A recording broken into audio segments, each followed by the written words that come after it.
Hello students, आपका अपने channel teach टैच UP में आप सभी स्टूडेंट्स का स्वागत है। प्रिय विद्यार्थियों, चैप्टर शुरुआत करने से पहले 10.1 शुरुआत करने से पहले मैं आप सभी को बता देना चाहती हूँ कि जो ये वीडियो जा रही है टीच टैच यूपी के द्वारा, ये BJD inter college Shivnagar Jaitpur Barabanki की तरफ से ये बच्चों के सहयोग के लिए ये वीडियो बनाई जा रही है। इसमें किसी प्रकार का कोई शुल्क नहीं है, ये निःशुल्क है। बच्चे अपने घर में ही बैठकर निःशुल्क शिक्षा प्राप्त कर सकते हैं। तो प्रिय विद्यार्थियों, कई विद्यार्थियों ने इसमें कमेंट में लिखा है कि मैम जो है ये सही है, ये गलत है। तो प्रिय विद्यार्थियों, मैं बता देना चाहती हूँ, ये हमारे बच्चों को सहयोग के लिए ये वीडियो बनाई जा रही है। मैं कोई यूट्यूबर नहीं हूँ, मैं एक शिक्षिका हूँ, तो इसलिए कृपया किसी प्रकार का कमेंट ना करें। अगर आपको वीडियो नहीं समझ में आ रही है तो आप अगली वीडियो यूट्यूब पर बहुत सारी दी हुई है, आप उसमें देख सकते हैं। ठीक है, तो चलिए हम देखते हैं अभ्यास प्रश्न 10.1 में प्रश्न संख्या 1 दिया है। क्वेश्चन, कितने प्रकार से एक परीक्षार्थी सत्य असत्य प्रकार के 10 प्रश्नों के उत्तर दे सकता है? अब ध्यान से देखिए, पहले क्वेश्चन में ही आंसर छुपा हुआ है। देखिए, कितने प्रकार से एक परीक्षार्थी सत्य असत्य प्रकार, कितने प्रकार हो गए? 2 प्रकार, सत्य असत्य ये 2 प्रकार हो गए। 10 प्रश्नों के उत्तर दे सकता है। तो प्रकार पूछ रहा है, तो सबसे पहले देखिए जो दिया है वो हम लिखते हैं, सॉल्व करते हैं। तो हम सबसे पहले लिखेंगे परीक्षार्थी द्वारा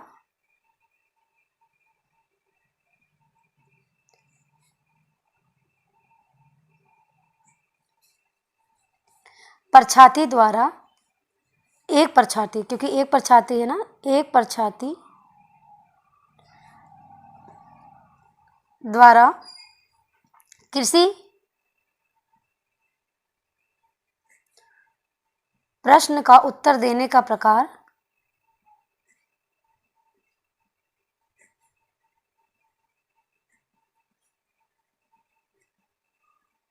आपका प्रकार दिया है कितने? 2 प्रकार, सत्य और असत्य, आपका 2 प्रकार हो गया। ठीक, अब कुल प्रश्न कितने हैं? कुल प्रश्नों की संख्या आपकी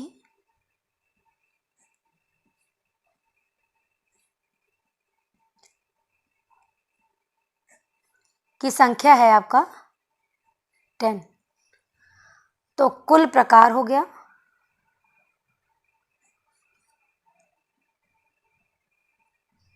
आपका। इस तरह टाइप का कोई भी क्वेश्चन अगर आता है तो एक फॉर्मूला है, अगर किसी प्रश्न का उत्तर देने का देखिए 2 प्रकार दिया है और कुल प्रश्नों की संख्या देखिए 10 दिया है, तो प्रश्नों की संख्या कितनी दी है? 10 दिया है। इसका मतलब ये क्या है आपका? n।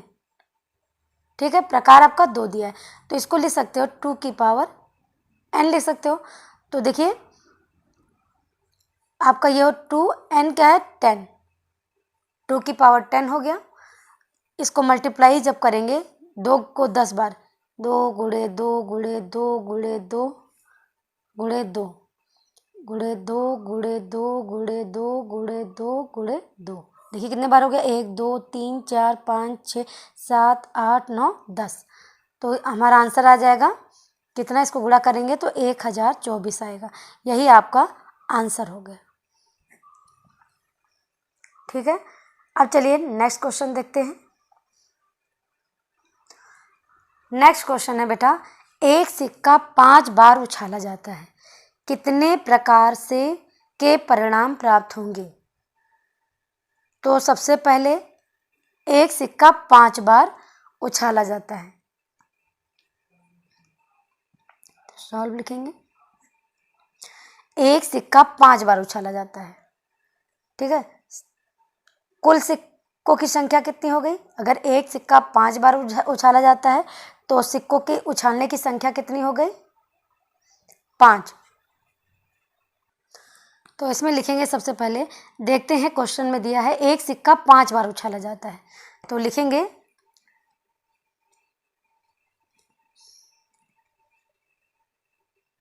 सिक्कों को उछालने की संख्या।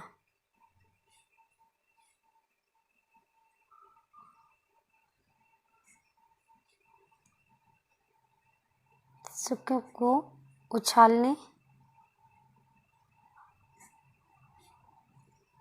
की संख्या आपकी हो गई कितनी? 5। भाई कोई सिक्का है, उसको उछालने की संख्या आपकी हो गई 5। अभी मैंने इसके पहले क्वेश्चन में बताया था, एक फार्मूला होता है, इसको याद रखिएगा। अगर मान लीजिए कोई सिक्का है, मान लीजिए कोई n सिक्का है, ठीक है, इसको उछालने के बाद उसका परिणाम पूछा, जैसे इसमें परिणाम पूछा जाता है तो उसका फॉर्मूला होता है 2 की पावर n। तो ये आप लिख लीजिए। अगर मान लीजिए लिखे, चूंकि n सिक्कों को,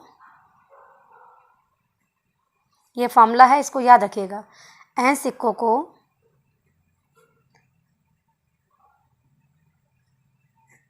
उछालने पर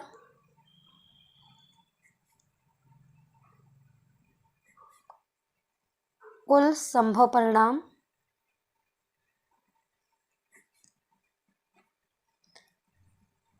मान लीजिए कोई n सिक्का है, उसको उछालने पर कुल संभव परिणाम आपका हो गया, फॉर्मूला आपका 2 की पावर n।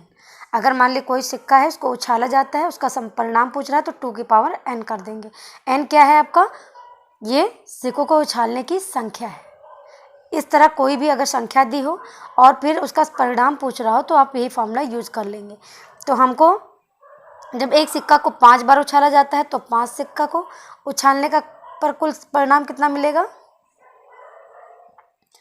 तो लिखेंगे इसलिए 5 सिक्कों को, तो ये हो गया आपका 2 की पावर n की जगह कितना हो जाएगा? 5। और ये आपका क्या हो जाएगा? 2 गुणे 2 गुणे 2 गुणे 2 गुणे 2, 2 दूनी 4, दूनी 8, दूनी 16, दूना 32। आपका ये 32 आपका आंसर हो गया। अब बेटा क्वेश्चन नंबर 3 है, यदि कहीं पर 4 पार्सल समझ रहे हो ना, कहीं पर 4 पार्सल तथा 5 डाकघर हैं, कितने प्रकार से पंजीकृत डाक से पार्सल भेजे जा सकते हैं? तो चलिए इस क्वेश्चन को समझते हैं पहले, फिर क्वेश्चन लगाते हैं। तो सबसे पहले हमारा दिया है कुल डाकघर दिया है, कुल डाकघरों की संख्या दी है बराबर 5, और कुल पार्सल दिया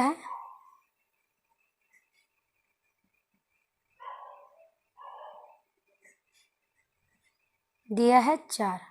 तो कह रहा कितने प्रकार से पंजीकृत डाक से पार्सल भेजे जा सकते हैं? तो जाहिर सी बात है, एक पार्सल जो है, एक पार्सल को भेजने का कुल प्रकार होगा 5। भाई अगर एक पार्सल को अगर हम भेजेंगे तो 5 प्रकार से भेज सकते हैं, दूसरे पार्सल को भी हम 5 प्रकार से भेज सकते हैं, तीसरे को भी 5 प्रकार से भेज सकते हैं, चौथों को भी 5 प्रकार से भेज सकते हैं। तो कुल प्रकार हमें निकालना है, तो कुल प्रकार क्या हो जाएगा? सबको मल्टीप्लाई कर देंगे, बस कुल प्रकार निकल आएगा। तो सबसे पहले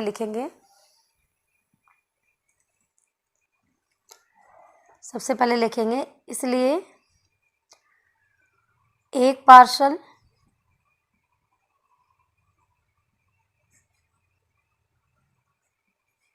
भेजने के कुल प्रकार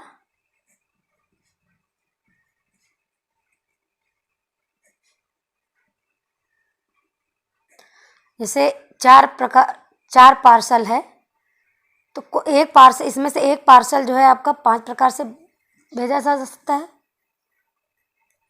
एक पार्सल को भेजने का कुल प्रकार हो गया 5। इसमें दूसरा 4 पार्सल है ना, तो अगर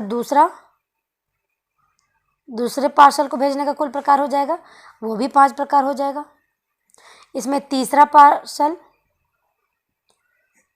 पार्सल को भेजने का कुल प्रकार हो जाएगा आपका, ये भी 5 प्रकार से, और चौथे पार्सल को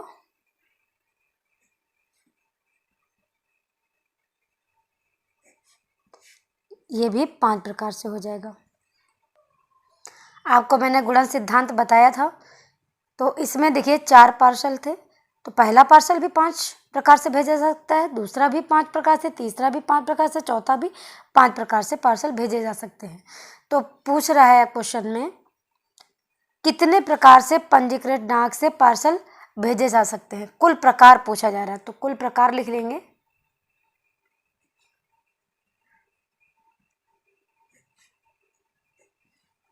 कुल प्रकार आपका हो गया, इसको मल्टीप्लाई कर लेंगे, 5 गुणे 5 गुणे 5 गुणे 5, तो कितना हो जाएगा, इसको 25 पंचे 125, 125 को 5 से गुणा करेंगे तो ये हो जाएगा आपका 625। यही आपका आंसर हो गया। इसको अगर इस टाइप से लिखना चाहे तो पार्सल 1, पार्सल 2, पार्सल 3, पार्सल 4 को ये देखिए, ये भी 5 प्रकार से, ये भी 5 प्रकार से, ये भी 5 प्रकार से, ये भी 5 प्रकार से। बस इसको क्या करते, गुणन सिद्धांत में इसको मल्टीप्लाई कर देते, बस यही आंसर हो गया। आप शॉर्टकट में ऐसे भी कर सकते हो, ठीक है। आपका क्वेश्चन नंबर 4 है, धातु का एक कैलेंडर निर्मित किया गया जिसमें माह, दिन और दिनांक उल्लेख है। एक माह के लिए एक प्लेट। फरवरी माह के कैलेंडर को कितने प्रकार से निर्मित किया जाएगा ताकि वो आगे के वर्षों की संभावना को पूरा कर सके। तो सबसे पहले इसको समझिए, जैसा कि दिया है फरवरी माह में, तो सबसे पहले इसको करने के लिए हम ये फरवरी माह के कैलेंडर कितने प्रकार से निर्मित किया जाएगा, तो फरवरी माह में सबसे पहले दिनों की संख्या देखेंगे। तो सबसे पहले लिखेंगे फरवरी माह में कुल दिनों की संख्या,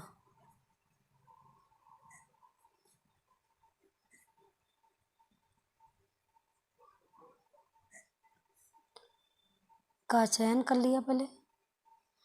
तो देखिए फरवरी माह में आपका 28 दिन भी हो सकता है और 29 दिन भी हो सकता है। तो इसका मतलब ये 2 प्रकार का आपका फरवरी माह में 28 या 29 हो सकता है, ठीक है, दिन हो सकते हैं। तो सबसे पहले आप इसको लैंग्वेज में लिख सकते हो कि फरवरी माह में कुल दिनों की संख्या फरवरी माह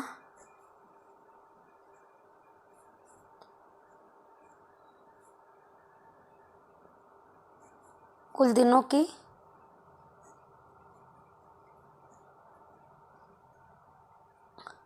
दो प्रकार से ली जा सकती है, 28 ली जा सकती है या तो 29 ली जा सकती है। अब उसके बाद कह रहा है कि फरवरी माह के कैलेंडर को कितने प्रकार से निर्मित किया जाएगा। तो हमने तो ले लिया, महीना ले लिया कि 28 या 29, 2 प्रकार के ये हो गए। अब हमें दिन लेना है, तो पहले का दिन आपका सोमवार हो सकता है।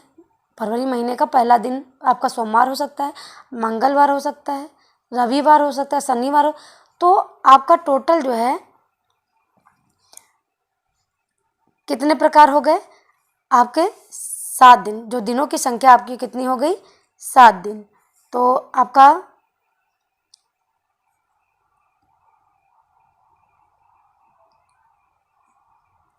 दिनों की संख्या आप या लिख सकते हो पहला दिन, तो ये आपके कितने प्रकार से हो गए, ये आपका हो गया 7 प्रकार से। अब कह रहा है कि कितने प्रकार से निर्मित किया जाए, फरवरी महीने का जो कैलेंडर है कितने प्रकार से निर्मित किया जाएगा। तो कुल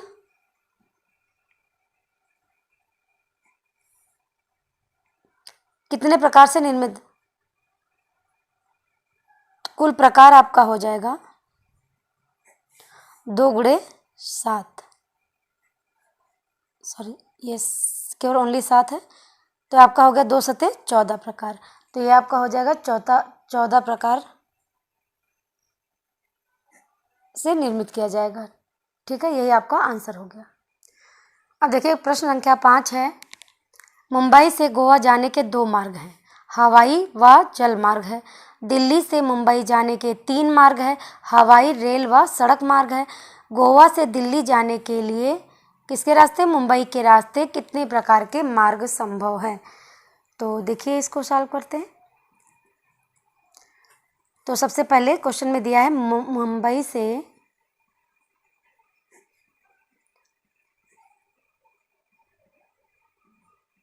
गोवा जाने के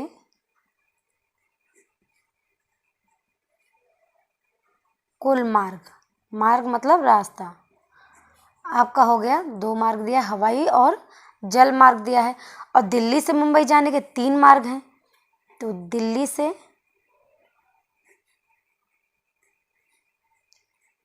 मुंबई जाने के कुल मार्ग की संख्या कितनी है? 3 मार्ग है। तो हमें निकालना है गोवा से दिल्ली जाने के लिए कितने प्रकार के मार्ग संभव हैं। तो इसलिए गोवा से दिल्ली जाने के कुल मार्ग आपका हो जाएगा 2 गुणे 3, टोटल 6 मार्क हो गए। ठीक है, यही आपका आंसर हो गया।